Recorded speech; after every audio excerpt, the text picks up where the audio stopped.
Hello, कैसे हैं आप सब। आज का टॉपिक है स्टूडेंट्स और मॉडर्न डे स्लेव्स।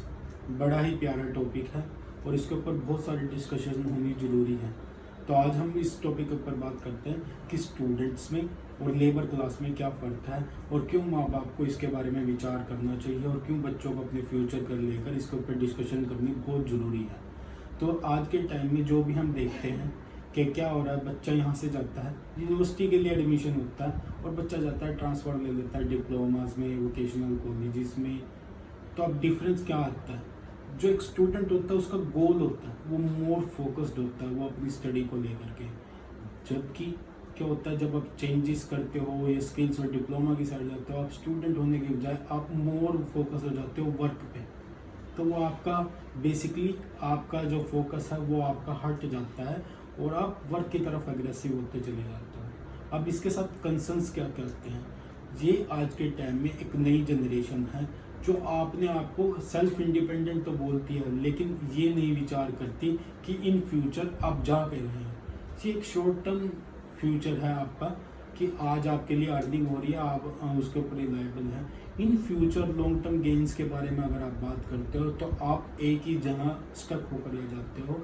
आप वहीं क्या बोलते हैं, जो आपने बड़े ही प्यारा वर्ड सुना होगा हमारी पुरानी कहावतों में कि कुएं का मेंढक। आप सिर्फ और सिर्फ एक कुएं का मेंढक बन जाते हो। जो आपका ब्रॉड रेंज है, जो आपका विज़न है वो ख़त्म हो जाता है, वो आपका कहीं ना कहीं बिल्कुल ही तहस नहस कर दिया जाता है। आपका लूज फोकस आपसे आपकी वो सारी प्रायोरिटीज़ छीन लेता है एक शॉर्ट टर्म गेन की वजह से। इंस्टेड आपके लिए क्या है, बड़ा ही हार्ड होता है अपने आप को मेंटेन करना कि आपका फोकस आपकी स्टडी है। और इसके रिगार्डिंग मैंने कुछ पॉइंट्स भी नोट करना है कि एक तो फोकस करना स्टडी पे, दूसरा लॉन्ग टर्म गोल्स को अचीव करना, थर्ड आप फ्यूचर ऑफ नेशंस हैं तो उस चीज़ को हमेशा माइंड में रखें, रिमाइंड कराते रहें खुद को कि आप करने क्या आए हैं। आप वीज़ा बोल के लेकर आए हैं कि सर हम स्टडी करेंगे, फिर आप वर्क के लिए जा रहे हैं और उसके बीच में बैलेंस मेंटेन करना हर किसी के बस की बात नहीं है।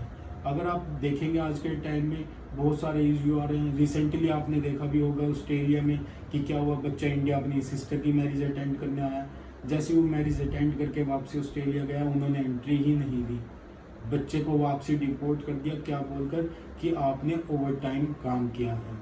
तो वो डिफरेंस मेंटेन करना बहुत हार्श हो जाता है बच्चे के लिए। उसको मेंटेन कीजिए, क्योंकि आपके गोल से अगर आप भटक जाएंगे तो जिस चीज़ के लिए आप मेहनत कर रहे हैं, मैं इसके कुछ रियल एग्जांपल दूंगा। बेसिकली मैं खुद भी बाहर रह के आया हूँ तो बड़े अच्छे से सिचुएशंस को देखा, एनालाइज किया है। ध्यान से हटना, नेगेटिविटी हमें बहुत जल्दी अट्रैक्ट करती है, लेकिन पॉजिटिविटी को मेंटेन करने के लिए बहुत जोर लगता है।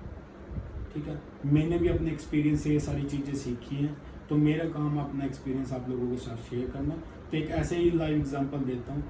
मैं और मेरा दोस्त हम इकट्ठे थे, वो अपनी डिग्री कर रहा था। तो जब हमने रियलाइज़ किया कि हमने 3 इयर्स में क्या कमाया है, क्या नुकसान है, उसने 3 साल अपनी डिग्री की, उसका ज़्यादा फोकस स्टडी के ऊपर था, प्रॉपर अपनी स्टडी को टाइम देता था, लिमिटेड आवर काम करता था। तो बड़ा हार्ड होता था, हम सब उसका मजाक भी उड़ाते थे कि तू यहाँ कमाने आया है कि काम करने आया है। इन द एंड जब उसे अपनी डिग्री के बाद एक जॉब मिली, नाइस वर्किंग जॉब, आज के टाइम में वो कहीं अराउंड $1.5 लाख के ऊपर पैकेज पे है। और अगर हम कैलकुलेशन निकालते हैं, अगर उसने 2 साल भी काम किया तो आप लोगों की 3 साल की मेहनत और उसकी 2 साल की मेहनत अलग है। और डिफरेंस कहाँ आएगा, वो एक वाइट कॉलर जॉब करता है, कभी इलीगल नहीं रहा। और अनदर डिफरेंस क्या आएगा कि वो जब उसकी जॉब लगी वो 5 डेज वर्किंग है, सुबह 9 o'clock या 10 o'clock ऑफिस जाता है, 5 o'clock का वहाँ से वापस आ जाता है, सारी फैसिलिटीज़ मिलती हैं, गवर्नमेंट में टैक्स आता है, सब कुछ all good nice and well. आप क्या हो, आप कल भी लेबर क्लास में थे, आज भी लेबर क्लास में और परसों भी लेबर क्लास में रह जाओगे। अगर आप एक जर्नलाइज व्यू निकालते हो, एक्सेप्शन हो जाती है, अगर आप एक जर्नलाइज व्यू देखते हो तो क्या होता है, बच्चा यहाँ से जाता है वो 2 या 3 चीज़ें ही करता है। या तो वो डिलीवरी ड्राइवर बन जाएगा, साइकिल पे नहीं बनेगा, किसी के पास लाइसेंस होगा तो ऊबर में डिलीवरी ड्राइवर बन जाएगा, फूड डिलीवरी कर रहा होगा। ये नहीं करोगे तो किसी रेस्टोरेंट में जॉब कर रहा होगा, नहीं करोगे ज़्यादा से ज़्यादा सिक्योरिटी गार्ड। आफ्टर दैट इनकी लास्ट डेस्टिनेशन पहुंच जाती है कुल मिला के ट्रकिंग। तो आप आज के टाइम में देखोगे, जहाँ भी देखोगे कि 70 to 80% इंडियंस इसी लाइन पे, इसी फिलोसफी पे वर्किंग में है। तो अपने आप को मेंटेन करना और उस लाइन के ऊपर चलना बड़ा हार्ड हो जाता है, लेकिन अगर आप लॉन्ग टर्म के ऊपर रियलाइज करके चलोगे तो आपको पता लगेगा कि स्टडी की इम्पोर्टेंस क्या है, वो आपको बाकियों से डिफरेंट कैसे बिल्ड करती है। और आजकल आप देख रहोगे गवर्नमेंट स्टार्टअप्स को बहुत ज़्यादा प्रमोट कर रही है, तो आपको ये नहीं कहेगा कि सर मैं पहले ऊबर चलाता था, अब मैं ट्रकिंग करता हूँ, मुझे स्टार्टअप्स की ज़रूरत है। जब तक आप अपने आप को एनालाइज नहीं करेंगे, और इसका कुछ ब्लेम मैं पेरेंट्स की तरफ भी डालता हूँ।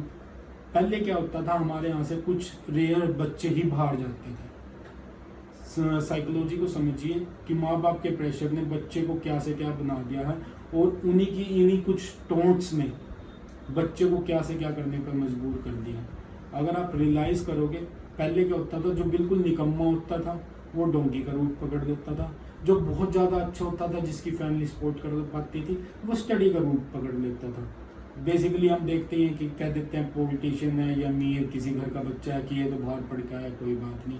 और फिर आता था डोंकी वाला रूट कि यहाँ पर बच्चे ने कुछ गड़बड़ कर दिया है, सारे दिन परेशान है माँ बाप, वो डोंकी का रूट ले लेते थे। आजकल फैसिलिटीज़ इतनी ज़्यादा हो चुकी हैं कि माँ बाप क्या कहते हैं कि देखिए उस बच्चे ने कितना कुछ अच्छा कर दिया है। बिल्कुल अच्छा कर दिया होगा, लाइफ में कमाना अच्छी बात है, लेकिन क्या आपके बच्चे का लेवल उनके बच्चे का लेवल एक है? अगर मैं खुद रियलाइज़ करता हूँ या खुद बात करता हूँ, क्या आप सब एक जैसे बिल्ड हो? क्या आप सबकी सोच एक जैसी है?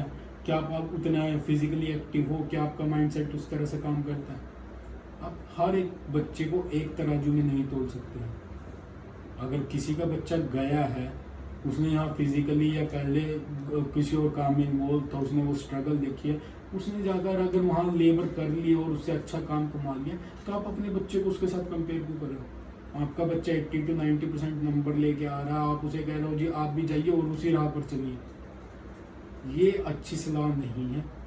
बाकी सब देखिए, सबके अपनी अपनी कंडीशंस हैं, सर्कमस्टांसिस हैं, लेकिन एडवाइस यही है कि आप अपने बच्चे को अच्छी राह पर भेजिए, अच्छा फ्यूचर चॉइस करिए दीजिए। और ऐसा नहीं है कि आप एक प्रॉपर कंट्री में ही उतारोगे, एक प्रॉपर लेवल पे ही उतारोगे तभी आपका बच्चा कामयाब होगा। स्टडी की रेंज भी $500, $500-550 से लेकर और 30-40 लाख तक भी चली जाएगी अगर आप इस रेंज को कन्वर्ट करते हैं। तो डिपेंड करता है कि आपका बच्चा कहाँ से। अभी आपने पीछे रेयर एग्जांपल्स भी देखे होंगे कि बच्चों को स्कॉलरशिप मिली है, इंटर्नशिप मिली है।